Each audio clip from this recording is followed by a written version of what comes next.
Hi, I'm Ian Dessauer. I'm currently a jazz pianist, class of 2021. And today I'll be giving a masterclass over jazz music theory and how it relates to classical music theory.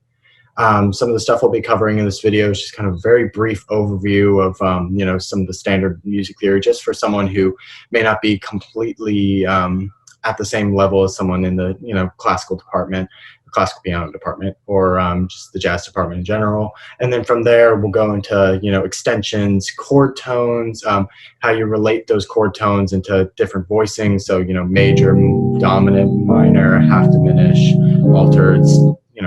Basically your standard jazz sounds, because everything has to sound jazzy.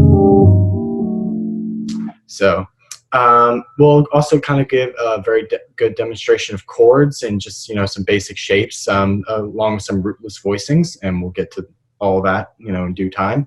And just some good scales that you can use when you're just trying to play over changes. So, and I think that's where we're going to start.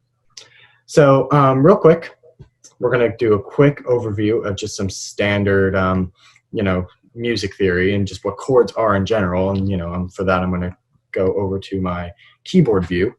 So to start off, every chord that ever existed has to be, in one of 12 keys. And in those 12 keys, every chord has to have, at least some sort of root, third, and fifth. So this is a standard chord. This is a major chord because you have your root, which is going to be C, then a major third, and then a perfect fifth. And those intervals is what creates a major chord. Now, if you want it to be a minor chord, then you'd have a minor third right here. Sudden, you have a minor chord, very sad. And if you wanted to turn that into, let's see, a diminished from there, you take this shape, the 1 minor 3 5, and rather than doing solfege or any other type of way of describing chord tones, we're going to talk mainly with numbers. So every note in a scale is going to have a number. It's going to be 1 2 3 4 5 6 7 8 is technically an octave. So 1 and 8 is an octave. So when I say 1 and 3, that's basically the root and the third. So when I say flat 3, that means a flat major third. So that's how you get your minor third sound. Your perfect. That's a minor chord. Drop that, and all of a sudden you have a diminished chord. And then from here, you can also go major third, major fifth, and that's an augmented chord. And those are just kind of like some of the basic shapes that you're going to come across in music theory for classical. Now, the reason jazz theory is different is because we go a little bit step further, and so I'm actually going to move over a little bit. We go a little bit further with that, and rather than having just the major or the standard triads, which is 3-part harmony, we usually always go one step further. And this is where the jazz theory technically starts. So rather than having a triad, we have a fourth note up here, and this could be a seventh, which is going to be the 7th scale degree, right before an octave. So it's going to be your leading tone, if in classical music theory. Or as we go further up, rather than, and let me explain this real quick, rather than going 1 2 3 4 5 6 7 8 2 3 4 5 6 7 8, that doesn't make sense. We don't say that. So what we're going to say is 1 2 3 4 5 6 7 8 9, and then 10, but you don't really use 10 all that much, and we'll get to that. We'll get to why. And then 11, 12 technically, and then 13. So the extensions that you want to know above 8, or an octave up, is going to be 9, 11, and 13, because these are the standard chord extensions. And this is what I mean by jazz extensions, because you have your major triad here, but then after that, you have your 7th, your 9th, and then your 11th, and your 13. And those are technically all your extensions, because they're not relating to the standard triads. Hopefully this makes sense. I'm kind of just running through very, very quickly, So these are essentially all of the chord tones that you have. 1, 3, 5, 7, 9, 13, 14, 11, 13. And in these chord tones is everything you need to know about jazz. well, almost, because technically each chord tone also has, you know, upper and lower neighbors that result in, you know, the flat 7, the flat 9, sharp 9, the sharp 11, and, you know, the flat 13, sharp 13, which actually, no, you don't have sharp 13, you have flat 13, but, you know, the flat 13 is also the same as the sharp 5. So, you know, we're going to get to that in due time, So, let's see, what's next? Let's talk about these chord tones a little bit more. So these chord tones basically create the different sounds in jazz. So right now I am actually playing a C major 7 with a, let's see, I think I had a, with a 9th right here. So I hit an A over here a little bit, which would technically make it also a 13 chord. But for now, we're just going to call this voicing, which is one of the standard block voicings. You know, it's going to be your major 7, 9 chord. So, and this could be respelled differently to put the 9 on top, but I like the sound of the 7 on top, so I'm going to put the 9 down here. And this is all about creating voicings. So if you're ever playing a jazz tune that had a specific melody note on top, so if it was, and this is All the Things You Are, you technically cannot just like, or I guess you could, but you know, it's not going to sound very good. So you want to create a voicing that has the melody on top rather than playing this.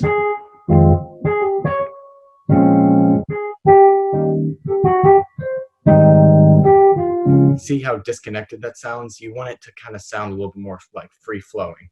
So that's why you want to create voicings that have those melody notes or the chord tones that you need on top. So for instance, in All the Things You Are, you need the minor 3rd on top because we're in F, and this is an F minor 7 chord. This is here root position, which I'm going to give you a little trade secret. You never want to play in root position. There's always better chords that you can play that are equivalent to your root positions, just sound a little bit nicer. So, and we'll try and get to some of those chords in a little bit. So with F minor, my minor 3rd is on top. So I can't just play a root position chord, or I can't play this, because this also sounds kind of weird. No one plays this. Maybe you play something like this, but you know, that's a little bit out, if I had to say. So, so let's look at this chord real quick. So this is my root on the bottom, F, and then a 5th and a 7th. And this is kind of like a very standard like shape in jazz voices, because essentially what you have here is you have almost like the structure that you need to build whatever extensions in your right hand. So you have your F, your root, which is, you know, your ground point. You have a 5th, which is always important unless you're playing a sus chord or something like that, but you know, you still. And then you have your 7th, which is probably one of the most important notes in the chord besides a 3rd, in my opinion, or in not my opinion, but in just in general.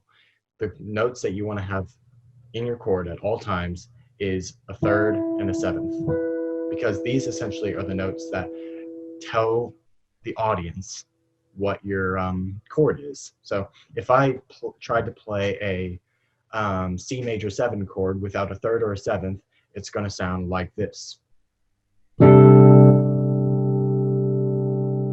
which, you know, sounds fine, but you know, this is actually more sus than anything else, because you know, I have my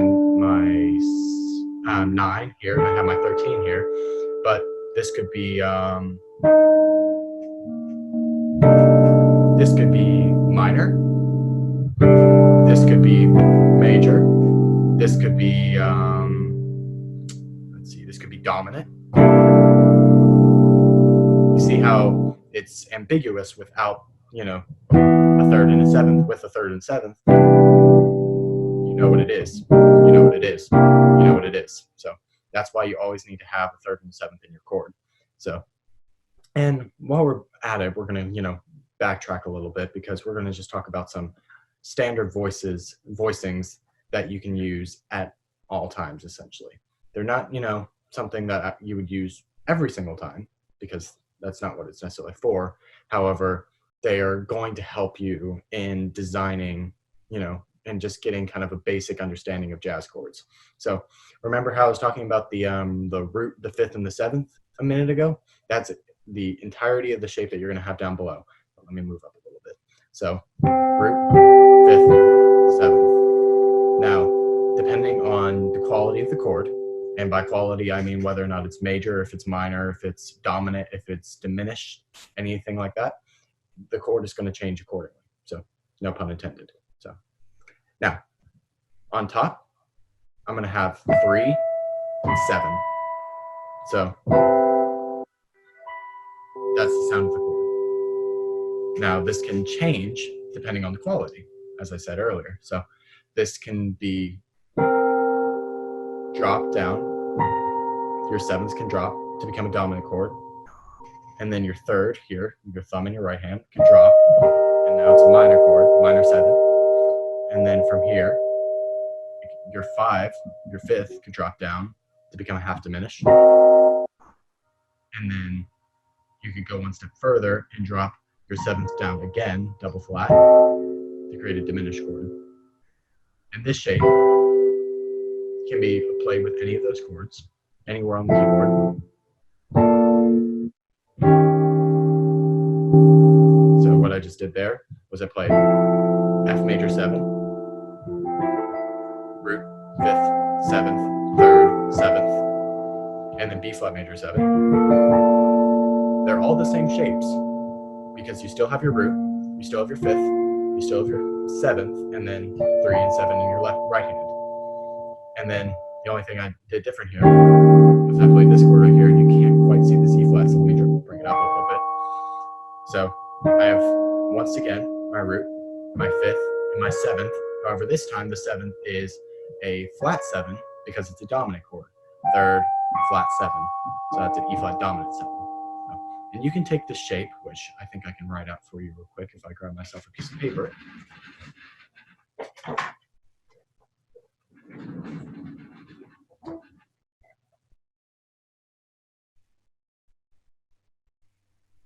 So we're going to start with root, 5th, 7th, and that's in your left hand. And then 3rd and 7th in your right hand. And it's going to look, and I'm going to switch over real quick just to kind of make this a little bit easier. So I'm not sure if you can see that, but you're going to start with your root down the bottom, your 5th after that, and your 7th, and that's going to be your left hand shape. And then in your right hand, you're going to play a 3rd and a 7th in your right hand, and that's going to create the same structure no matter what chord you play. So, for example, we're going to do a couple exercises. Say I wanted you to play a G dominant chord, so G dominant 7. So you'd go and you'd find your G on the keyboard. Then after that, you'd find the 5th, then your dominant 7th, which is going to be an F natural, and then in your right hand, you have your 3rd, and then you have another dominant 7th at the top. That's technically a dominant 7 for G dominant 7. And this can go to C major 7. And then you keep going and you keep going. So if I wanted to do a F minor chord, F is my root, there's my 5th, there's my 7th, there's my 3rd, there's my 7th. Same shape. B half diminished. Flat 5, 7, minor 3rd, flat 7. And then if I wanted to make it fully diminished, I just drop my 7th one more to make it a double flat. So. And that's honestly kind of that main shape right there. You can do that for any chord in all 12 keys in any chord quality, and you could create chords that way. But, you know, we're going to take it one step further and talk about, you know, some other extensions that you can put on it. So let's take that exact same C major 7 chord that we've been, you know, working with, and let's throw a 9th on top. All of a sudden, now we have a major 7 with a 9. And we could go technically one step further and do a sharp 11. And then you can go one step further after that, and I can't be able to reach this with one hand, but I can go. And that would be pretty much all extensions going that way. But it's like, oh, but you know, technically I can't reach that, so you know, I should probably do something else. And you're absolutely right. So what you could do is you can bring this A down here. And it's like, oh, but this is still a little bit of reach, and you're like, yeah, you're absolutely right. So you can bring that sharp 11 down. And it's like, oh, but I don't like that. I don't want that ninth on top. I want the seventh on top. Notice how all of those chords are exactly the same, but they're different voicings. So this is basically the creation of voicings here. You realize that's like, okay, so I want to add more notes to my chord, but I don't want to have the ninth on top. I want the seventh on top. So you drop the 9 down here, and that's a new chord. And that's what you can do. Because you can be like, oh, I want a sharp 11 chord. And this is a little bit of a funky voicing. Let me bring it up. Because you have C major 7 in your right hand, or left hand, and then you have basically D major triad in your right hand. So that's your 9, your sharp 11, and your A. And then you can throw an E in there. And that's a chord. And you can change that by going, and that's another way to voice that same chord, just with the different interval on top. Another way to voice that chord. And that's basically how you create voicings. You realize that, you know, oh, I want this extension in this chord, and you make it happen. It's actually not that difficult. Not when you put into words, at least. You know, we're gonna have a bunch of jazz pianists out the job all of a sudden. Anyways, moving on. So now that you kind of understand this basic shape, what you can do from here is you can find all the different voicings out of it, take it into 12 different keys, you know, so that means going around the circle of this, and you can do all those chords. So you can do major, dominant, minor,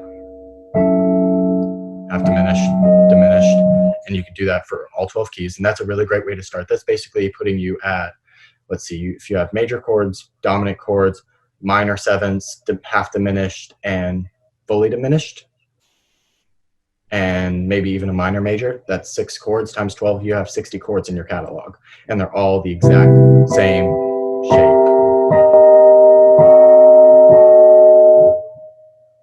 What was the, oh yeah, minor major.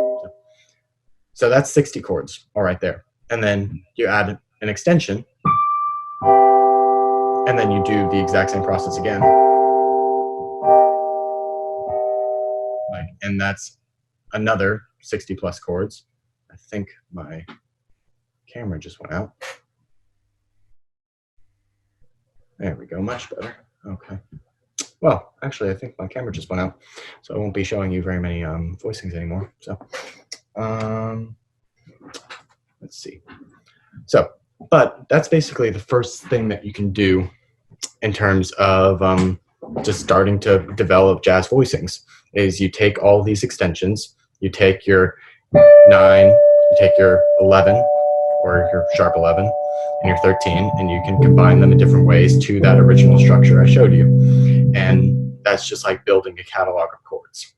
And that's just the next thing that you can do.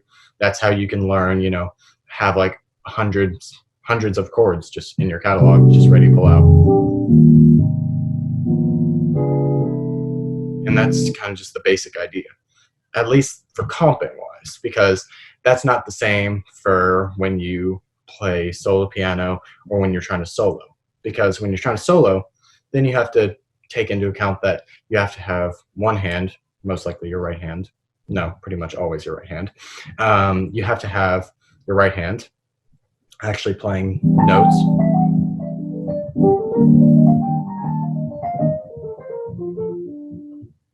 And soloing over the changes, and your left hand has to actually be comping behind you. So this is where you kind of have to realize you have to create comping patterns. So, and comping chords as well. And this is where you usually try and shy away from roots in your chords, and what we go to rootless harmonies and just rootless chords. So when I mean rootless chords is you always have a C, hanging out, and then after that, you have all the other notes, you have all the other extensions. So rather than playing this C all the time, in your C major chord, you can get rid of that C. And it still gets the point across. You can still hear that C major sound, but you don't necessarily have to have that C there, because the bass player will already be playing that most of the time. So if you're in a jazz combo, your bass player's already got that C.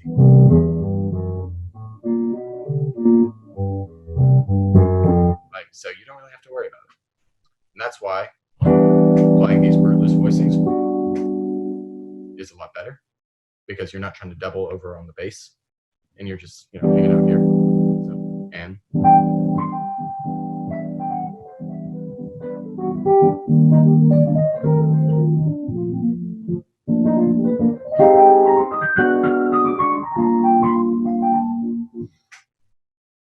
hopefully you kind of understand what you're understanding what I'm trying to say, even though you can't necessarily see me play, unfortunately, because my camera decided to go out.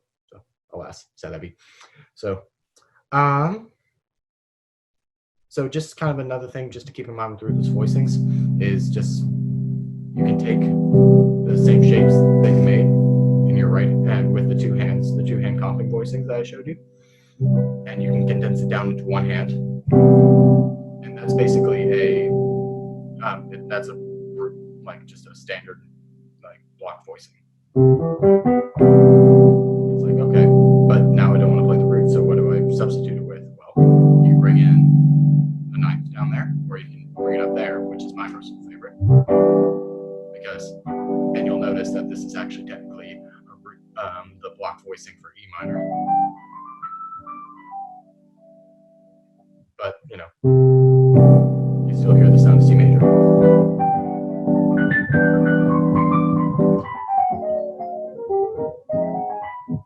So that's just something to keep in mind. So, and if I ever do one of these master classes again where the camera actually works, we'll try it again. So, and I'll actually show you what I mean. But just for the sake of time, we'll just keep moving, because I know I'm running out of time and there's a lot of things I wanted to talk about. Let's quickly cover some, I showed you some chords. Let's talk about altered notes real quick. So something that you're going to realize when you're playing jazz is that there's like these little passing notes. So like all these other notes that are in between in the scale, because you have,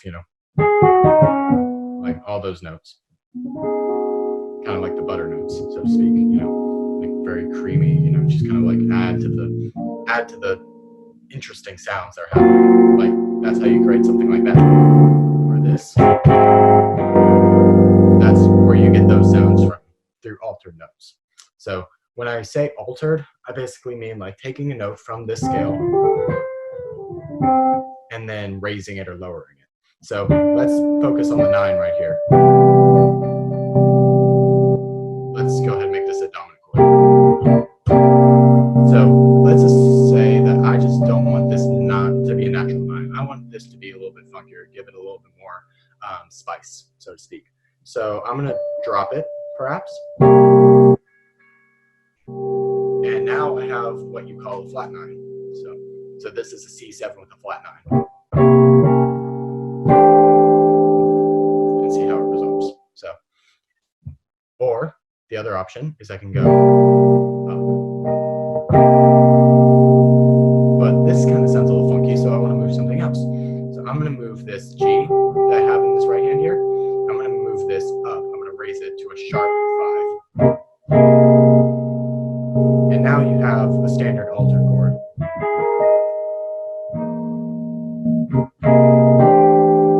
And that resolves, that's basically C7 resolving to F major 7. So, but this sound right here is a C7 with a sharp 5 and a sharp 9. And that's what that sound is. That's using those altered notes.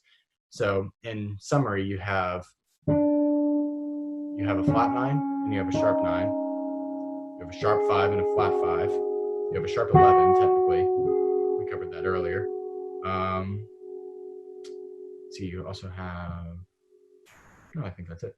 Yeah, so mainly you have sharp 9, flat 9, flat 5, sharp 5. So, and those are your standard altered notes. So, and you can add these in various combinations. So let's just say I want to have a G7 chord with a sharp 5, and let's also make it sharp 9.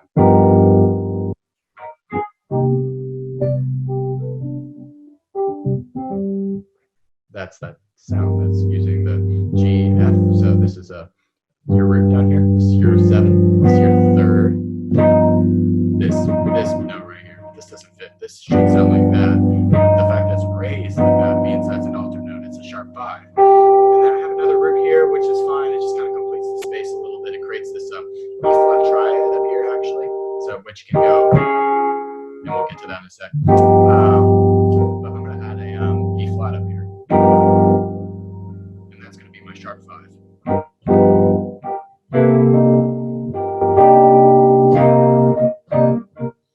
And that's kind of what that sound is. So, and when and this is kind of a staple of altered sounds, because essentially by moving this triad like this is an E flat triad and this is a D flat triad. Moving those back and forth, you create this sharp 5, sharp 9 sound, or flat 5, flat 9 sound. And you know they sound different. So this is a lot more aggressive than this, because this is actually more of a diminishing.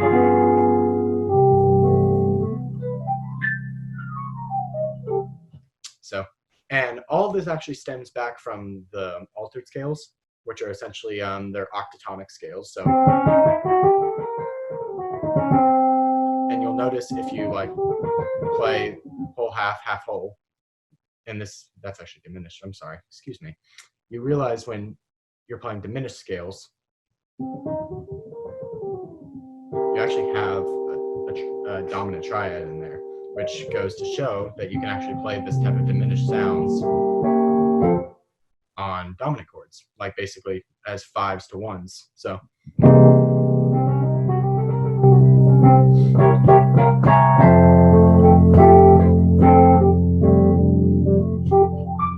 So that's kind of just like where all this stems from, is these scales that we have here. So, and you can hear it. So I'll accent the notes. Or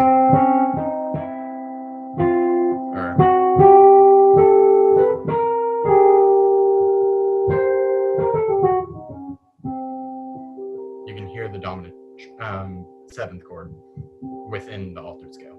So. And that's kind of where it all stems from, because that's where all this music theory comes from. You can, because you have D flat and E flat triads and your diminished scales that you can use. So, and by basically highlighting those particular notes, you're creating the sounds you want. And that's the idea with soloing with those scales. So, I can run that scale over a C7 chord, because this is actually, and it sounds right because this sound is within this that scale. So you can always stem it back to where it came from. And that's just, also one of the really cool things about jazz. So, because everything is related back into, scales and chords. And as long as you understand that, you can make large leaps in your playing, and just also kind of like in logic, so to speak. I wouldn't say logical leaps, but just like, steps in just being like, okay, so I can use this chord to drop down to an F7 chord. So that's C, that's F. This is B flat.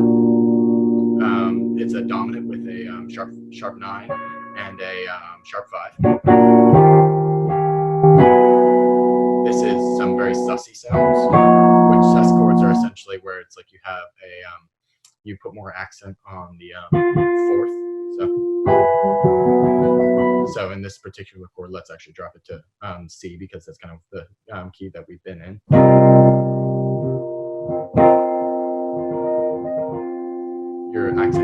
accenting this F here. So